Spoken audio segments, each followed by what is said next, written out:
हिंदी बनाई चौधरी जिंदाबाद, चौधरी जिंदाबाद, नेशनल कांग्रेस जिंदाबाद। पार्टी के एडिशनल जनरल सेक्रेटरी अजय सोटा जी, पार्टी के प्रोविंशियल प्रेसिडेंट श्री रतन लाल गुप्ता साहब, पार्टी के सेक्रेटरी बशीर साहब, पार्टी के डिस्ट्रिक्ट प्रेसिडेंट, पार्टी के सीनियर लीडर्स, सरकार में मंत्री जावेद राणा साहब और जितने भी नेतागण मंच पे बैठे हुए हैं और मेरे सामने बैठे हुए नेशनल कॉन्फ्रेंस के साथियों, आज हम सब यहाँ पे इकट्ठे हुए हैं शेर कश्मीर शेख मोहम्मद अब्दुल्ला साहब के 119वें जन्मदिन पर। उस लीडर के आज जन्मदिन पे हम इकट्ठे हुए हैं जिस लीडर ने जम्मू कश्मीर को एक दिशा दी, वो दिशा जो सालों साल तक चली। क्योंकि शेर कश्मीर ने जब जम्मू कश्मीर को संभाला था उसमें इतनी तामीर और तरक्की नहीं थी, सड़कें कच्ची थी, पानी का बुरा हाल था, बिजली कहीं नहीं थी, एजुकेशन में भी लोग इतना नहीं जा रहे थे, अनपढ़ता बहुत ज्यादा थी। शेर कश्मीर ने अपने बच्चों की पढ़ाई के लिए जम्मू कश्मीर के अंदर मुफ्त शिक्षा का कहीं ना कहीं स्कूलों के अंदर इंप्लीमेंट किया। जम्मू कश्मीर में काफी अरसे तक, जब तक नेशनल कॉन्फ्रेंस की सरकारें रही, जम्मू कश्मीर की यूनिवर्सिटियों में भी पढ़ाई सस्ती थी और स्कूल और कॉलेजों में भी सस्ती थी। लेकिन जब नेशनल कॉन्फ्रेंस की हुकूमत नहीं रही 2014 के बाद, आज आप देखें कि स्कूलों में पढ़ाई की क्या हालात हैं। एक गरीब बच्चा जिसके माँ बाप की कोई कमाई नहीं, वो बच्चा आज यूनिवर्सिटी में एडमिशन नहीं ले सकता। शेर कश्मीर के टाइम पे और नेशनल कॉन्फ्रेंस की जब तक सरकारें रही, एक गरीब से गरीब का बच्चा भी हर जगह जहां तक वो पढ़ना चाहता था वो पढ़ता था। आज भी कई लोग ऐसे हैं जो बात करते हैं कि जब कोई कहेगा कि मैं शेर कश्मीर के टाइम पे डॉक्टर बना था, कोई कहेगा मैं फारूक साहब के टाइम पे डॉक्टर बना था, कोई ये कहेगा कि मैं उमर साहब के टाइम में बना हूं। लेकिन आज किसी लीडर का कोई नाम लेता? क्यों नहीं लेता? उसकी वजह यह है कि आज पढ़ाइयां महंगी हो गई हैं, पढ़ाइयां बड़ी मुश्किल हो गई हैं। उसके साथ साथ आज जम्मू कश्मीर का जो माहौल है आपके सामने है। जब इलेक्शन का दौर आता है आपके सामने क्या होता है, किन मुद्दों पे इलेक्शन लड़ा जाता है। क्या बिजली और पानी के ऊपर कभी जम्मू में इलेक्शन हो रहा है? शिक्षा के ऊपर, हॉस्पिटलों के ऊपर, बेरोजगार बच्चों के रोजगार के नाम पे कभी जम्मू में इलेक्शन हुआ? 2014 के बाद कभी भी इन मुद्दों पे इलेक्शन नहीं हुआ। लेकिन 2014 से पहले जब भी इलेक्शन हुए, हमेशा मुद्दों पे इलेक्शन हुए। आज जब हम नए जम्मू कश्मीर की बात करते हैं, जो नया जम्मू कश्मीर किसने बनाया, जो कहते थे कि अच्छे दिन आएंगे, आपके सामने अच्छे दिन है। शुक्र है उस भगवान का, उस रब का कि आज दोबारा उमर साहब की क़यादत में जम्मू कश्मीर में एक नई सरकार बनी है। अगर ये सरकार न बनती, अब पिछले 6 साल और 10 सालों को लगा लें, अब तो 10 साल लगाएंगे तो 6 साल ही लगा लें, क्या ये बाबू आपको अपने दफ्तरों में घुसने देते थे? क्या घुसने देते थे आपको? आज आप सेक्रेटरीट में जाओ, एक मेला लगा हुआ है, लोग आ रहे हैं, कहां से उम्मीद के साथ सरकार के पास आ रहे हैं।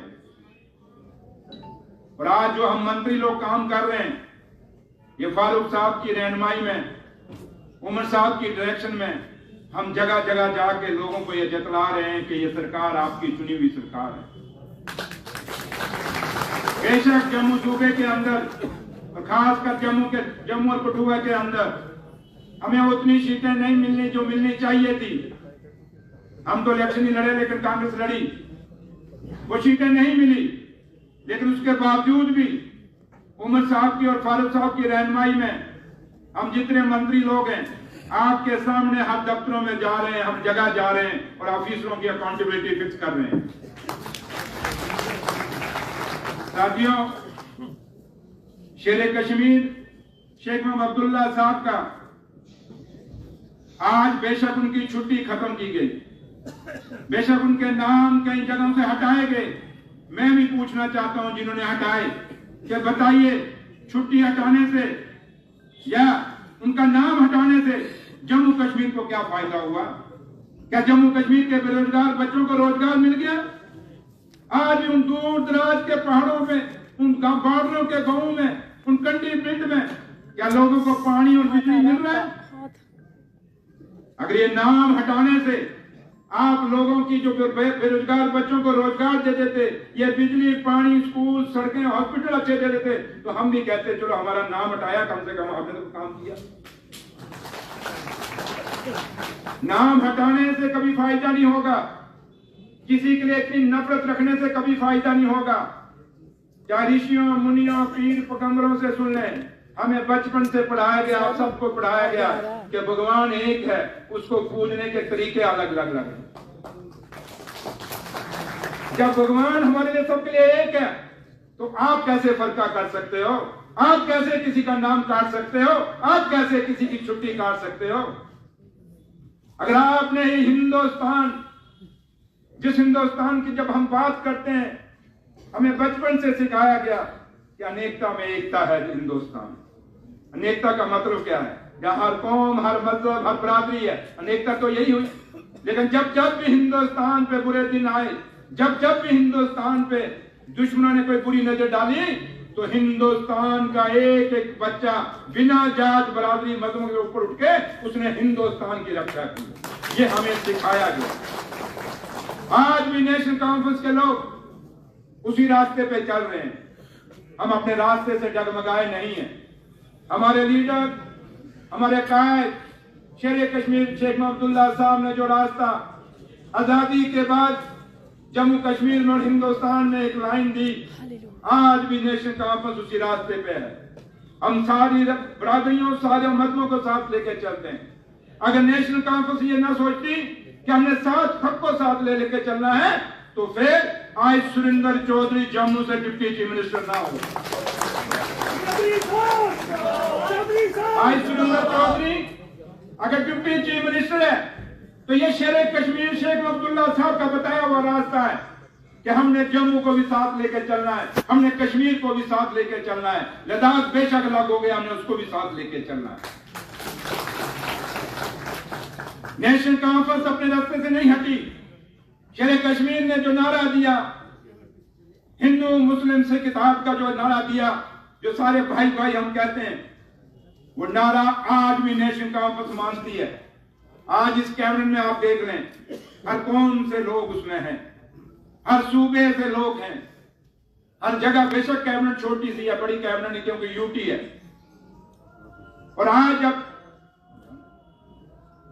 जब हम ये बात करते हैं, शेर कश्मीर का जन्मदिन मना रहे हैं, तो साथियों एक बात याद रखिए कि जम्मू कश्मीर की खूबसूरती इसी में है और जम्मू कश्मीर की तामीर और तरक्की इसी में है। जब तक जम्मू कश्मीर में जम्मू और कश्मीर बैठा नहीं रहेगा, तब तक कोई तामीर तरक्की नहीं होगी। ये तभी होगी जब जम्मू और कश्मीर एक साथ रहेगा, एक मुठ रहेगा, एक ताकत में रहेगा। हमें जात, बरादरियों, मजहब से ऊपर उठना पड़ेगा। आज नेशनल कॉन्फ्रेंस को अभी 2 महीने अभी सरकार में हुए हैं, हमने वो काम करके दिखाए। मेरे लीडर डॉक्टर फारूक अब्दुल्ला साहब की क़यादत में और उमर साहब की डायरेक्शन में जो ऑनरेबल चीफ मिनिस्टर हैं, आज सरकार ने जो फैसले किए हैं आपके सामने, आपकी खोई हुई इज्जत, क्योंकि हम स्टेट के मालिक थे, आज स्टेट से हमें यूटी बनाया गया और हम दिल्ली को बार बार याद करा रहे हैं कि ये वादा आपका है कि जम्मू कश्मीर को जब भी हालात ठीक हो जाएंगे हम जम्मू कश्मीर को फिर से स्टेट का दर्जा देंगे। भैया अब तो इलेक्शन भी हो गए, सरकार बन गई है, और कौन से हालात आप अच्छे चाहते हो? अब तो स्टेट दे दीजिए। ये वादा आपका है, ये वादा आपका है कि जम्मू की जमीन, जम्मू कश्मीर की जमीन है और जम्मू कश्मीर का रोजगार बाहर के लोगों को नहीं लेने देंगे। ये आपने खुद दिल्ली के हिंदुस्तान की पार्लियामेंट में कहा है, तो वही वादा आप पूरा कर दीजिए। जो स्पेशल स्टेटस हम मांग रहे हैं वो स्पेशल स्टेटस हमारा फिर से बहाल कर दीजिए। हम कहां गलत मांग रहे हैं? हिंदुस्तान के आइन को हम मानते हैं, बाबा साहब भीमराव अम्बेडकर के बनाए हुए इस आइन को, इस कॉन्स्टिट्यूशन को हम मानते हैं, उसके नीचे सिर झुकाते हैं। और आज भी उसी आइन के नीचे सिर झुका के हम कह रहे हैं कि ये दो चीजें हमारी हैं, ये हमें दे दीजिए, ये जम्मू कश्मीर की हैं। इसलिए मैं आपसे यही कहूंगा कि आज जब हम ये दिन मना रहे हैं, आपके सामने बड़ी सारी मुश्किलें और मुसीबतें हैं। जहां तक सरकार का ताल्लुक है, चाहे आपकी इंडस्ट्री पॉलिसी है, अपनी लीडर की क़यादत में इंडस्ट्री पॉलिसी को भी रिव्यू करने जा रहे हैं। जो माइनिंग की पॉलिसी है, मैं कल कठुआ भी गया और जम्मू में भी देखा, और हमने कल उमर साहब की डायरेक्शन पे हमने एक डीएमओ भी कल सस्पेंड किया, क्योंकि कठुआ के अंदर हमने दरिया नहीं बिकने देंगे, हम अपने पहाड़ नहीं बिकने देंगे। तो बाहर से आएगा 15-15, 20-20 ट्रालों के टायरों के ट्राले लेके आएगा और हमारे दरियाओं को खरीदने की कोशिश करेगा, वो नहीं बिकने देंगे। ये वादा आपसे हमने किया हुआ। और जहां तक ताल्लुक है ये इलीगल माइनिंग का सवाल पैदा नहीं हो सकता। आज हमारे पहाड़ों में पानी खत्म हो गए हैं इलीगल माइनिंग से, हमारे कुएं और बावलियां बैठ गई हैं, आज पानी का सोर्स नहीं है। जल जीवन मिशन जो इन्होंने लाया, पाइपें पता नहीं कहां से उठा के ले आए सस्ती, ये पाइपें हमारे जम्मू कश्मीर को दे दी। पाइपों की पाइपें बिछ गई, लेकिन पीछे बावली नहीं है, कोई पानी नहीं है, कोई कुआं नहीं है। पानी कहां से आएगा उन पाइपों में? है कि नहीं है सच्चाई आपके गाँव में? इसलिए मैं आपको कहूंगा मसले बड़े हैं, ये सरकार के सामने, हम लोगों के सामने बड़ी चैलेंजेस हैं, लेकिन जहां तक ताल्लुक है सरकार हमने देखनी है, पार्टी आपने देखनी है, और पार्टी को आप लोगों ने सबने मिलजुल के हमने मजबूत करना है। कल मैं कठुआ गया, कई लोग मुझे कहने की आपने बताया नहीं। मैंने कहा यार ऑफिशियल टूर था, अगर मैं वहां मैंने सरप्राइज विजिट करनी थी, अगर मैं आपको साथ लेके जाता लोगों की आपकी दुश्मनी पड़ जानी। उन्होंने कहा चौधरी को ही लेके आई तो इसलिए मैंने आपको साथ नहीं लिया। अगर मैं उन दफ्तरों में आपको साथ लेके जाता, लोगों ने आपके नाम विजिट नहीं शुरू करने थे। रही बात, हमने गुप्ता साहब को, उसमें गुप्ता साहब से हमने रिक्वेस्ट की हुई है कि हम डिस्ट्रिक्ट हेडक्वार्टर में जाएंगे सारे बारी बारी, और वहां टूर बनाएंगे, सारे मंत्री लोग हम बारी बारी जाएंगे वहां। उमर साहब की भी यही डायरेक्शन है, आएंगे, आपके मसले और मसाइल को वहां भी सुनेंगे, और यहाँ भी जो आपके मसले मसाइल हैं, मैं बार बार आपको कहता हूँ कि पार्टी के लोग जितने भी हैं वो यहाँ से शेर कश्मीर से या अपने डिस्ट्रिक्ट प्रेसिडेंट से चिट्ठी लेके आए, क्योंकि वहाँ सेक्रेटरीट के अंदर हर तरह के लोग आते हैं। मैं कईयों को वापस भेजता हूँ। मैंने कहता हूँ वहाँ से खुशरू साहब के वहाँ हमारे कुछ लोग आए थे ऊपर से, मैंने उनको कहा वहाँ उनसे चिट्ठी लेके आओ, हमारे एमएलए हैं ऑनरेबल वहाँ के, तो मैंने कहा चिट्ठी लेके आओगे तभी करेंगे, ऐसे नहीं करेंगे। तो लिहाजा मैं आपसे कहूंगा कि हम लोग वहां सेक्रेटरीट में बैठ के आपकी हिफाजत करेंगे, लेकिन पार्टी अगर असेंबली अपने पंचायती इलेक्शन है, डीडी अपना अर्बन इलेक्शन है, उनके लिए मेहनत करिए, जोर लगाइए और ताकत लगाइए, और शेर कश्मीर का सही अगर जन्मदिन मनाना है तो यही है कि जम्मू सूबे से हमारे बीडीसी भी बने, डीडीसी भी बने, सरपंच भी बने, पंच भी बने और मेयर भी बने, और डिप्टी मेयर, यही आपको करना होगा। इन्हीं लफ्जों का आप सबका बहुत बहुत शुक्रिया। जय हिंद, जय भारत।